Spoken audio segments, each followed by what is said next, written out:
What you know about rolling down in the deep? When your brain goes numb, you can call that mental freeze. When these people talk too much, put that shit in slow motion. Yeah, I feel like an astronaut in the ocean. Ay, what you know about rolling down in the deep? When your brain goes numb, you can call that mental freeze. When these people talk too much, put that shit in slow motion. Yeah, I feel like an astronaut in the ocean. Ay, what you know about rolling down in the deep? When your brain goes numb, you can call that mental freeze. When these people talk too much, put that shit in slow motion. Yeah, I feel like an astronaut in the ocean.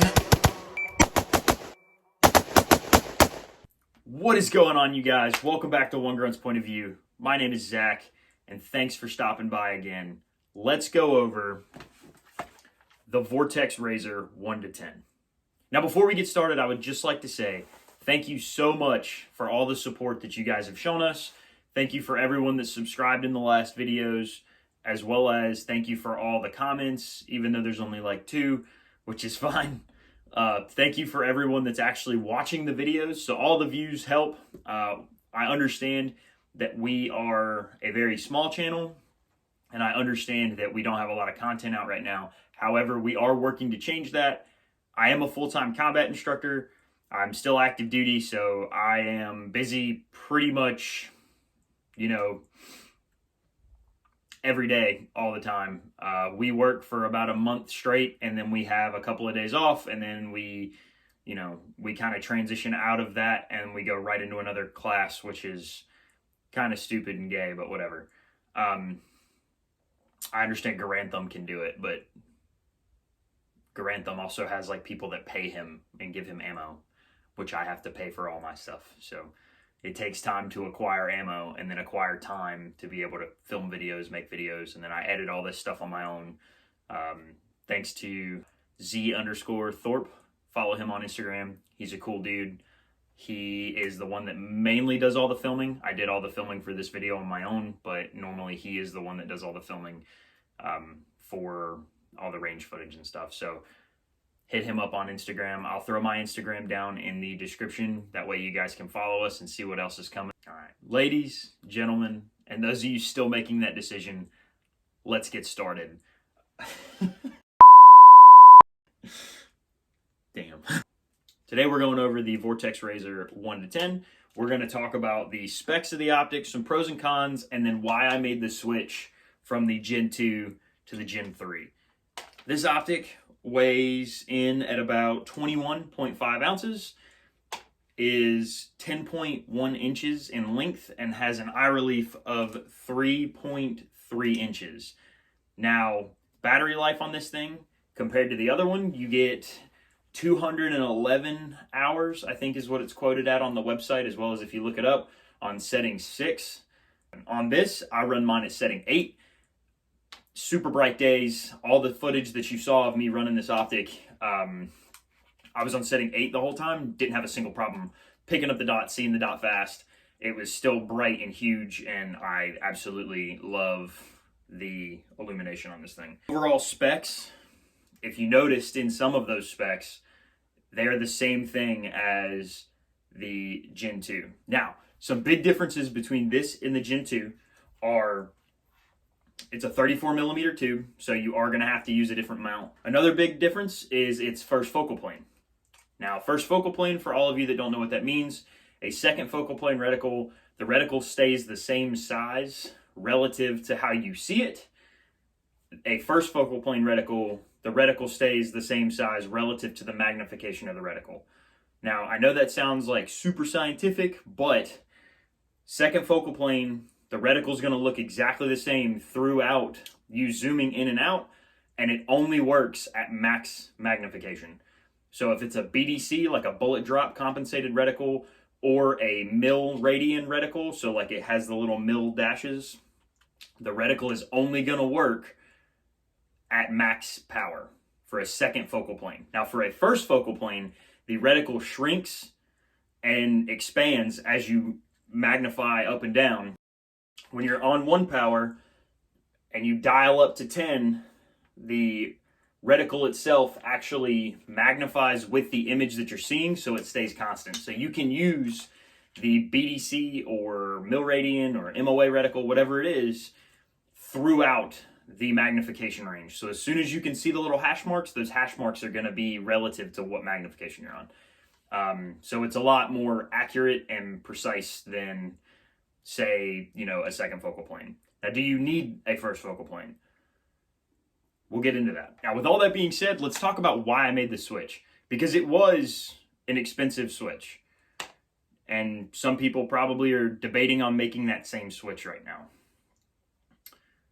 The biggest thing that sold me, so I'll just go right to it, footprint.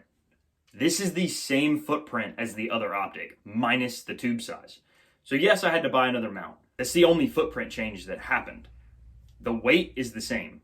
The illumination capability is the same. The eye box is the same. The length of the optic is the same. I'm not having to overcompensate rail space. I'm not having to get used to a whole new optic. The only things that have changed were positives. I do not see a single negative that came with switching to the next gen. Let's talk about some of those positives now. So, positive number one, which is huge for me, the fact that I now have 4 more magnification. Now, do I need that? No. But saying that you don't want more capability in a optic the same size is like saying that you don't want to see better with your eyes. You can positively ID targets out to 300 meters now, whereas with the other, with the Gen 2, you might not have been able to make out those targets as clearly. This gives you that capability to positively ID further. So now you can see deer if you use it for hunting. You can see, people if you use it on a DMR. You can see more with this optic now compared to the other one. That for me is huge.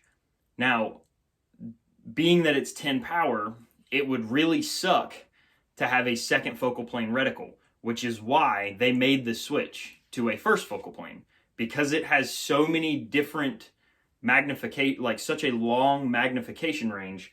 A 1 to 10, you're not always going to be on 10 power because the eye box at 10 power is a little tight. And unless you're in a, longer ranged engagement, longer ranged kind of shooting thing or situation, you don't necessarily need to be on 10 power. Now, it's there for you to be able to see, ID the target. You can dial back a little bit so you have a little bit more wiggle room, and then you can make a more accurate shot. That's what I do. All the shots that I took with this at long range were done on 8 power. I zoomed into 10, ID'd what the target was, where it was, and how far away I thought it was.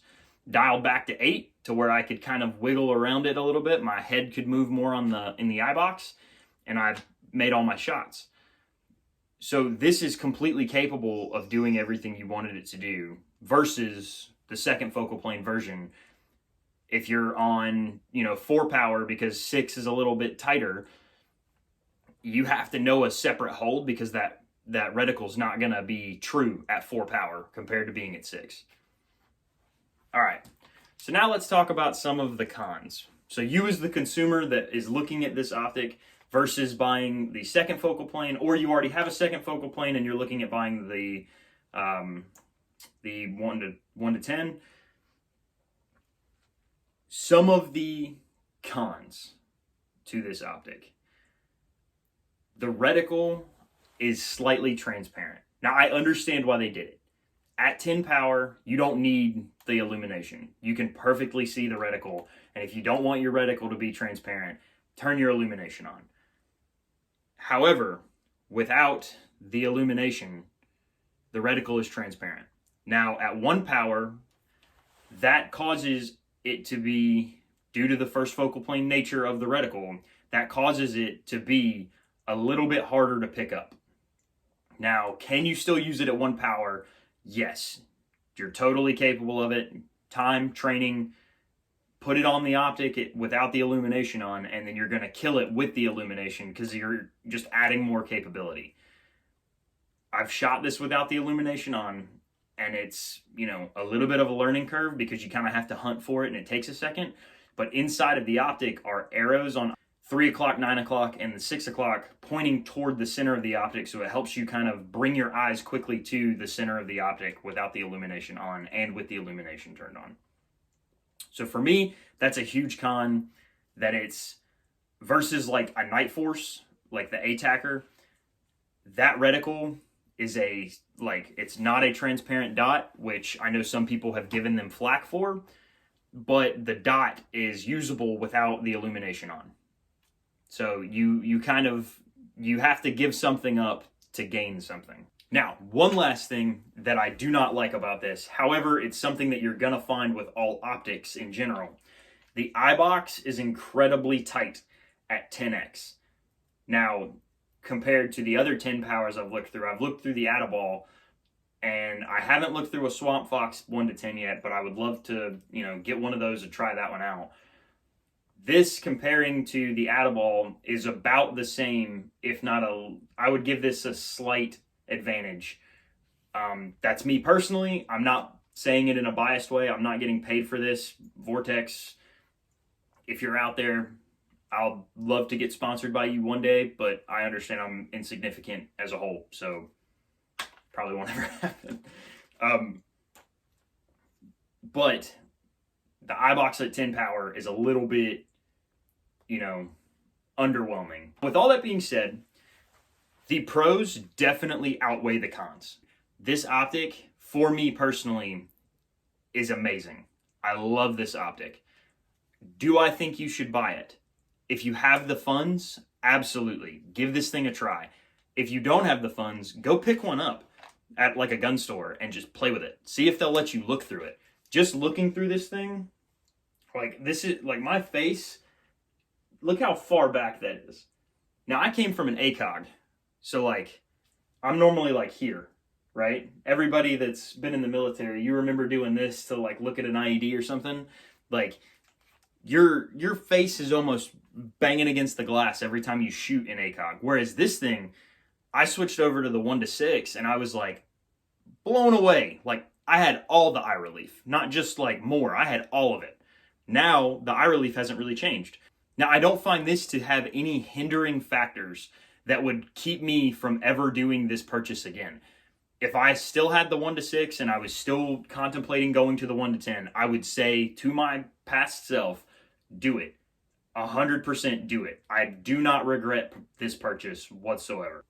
I have nothing else for you. If you have nothing else for me, thank you so much for stopping by and watching these videos. I really do appreciate it. Thank you so much to all the subscriptions that we received from the last couple videos. If there's anything that I can do that you would like to see, content you wish that I would put out, maybe there's an idea for a video that you're thinking of, I will do it. We'll do our best to get out there, get on the range, and make some more content for you guys. We're going to try to make more videos in the future and have a more once a week, if not once every other week schedule. That way there's more content. You guys can be entertained as well as maybe learn some stuff. And as always, I'm just here to give you one grunt's point of view. Thank you so much. Have a great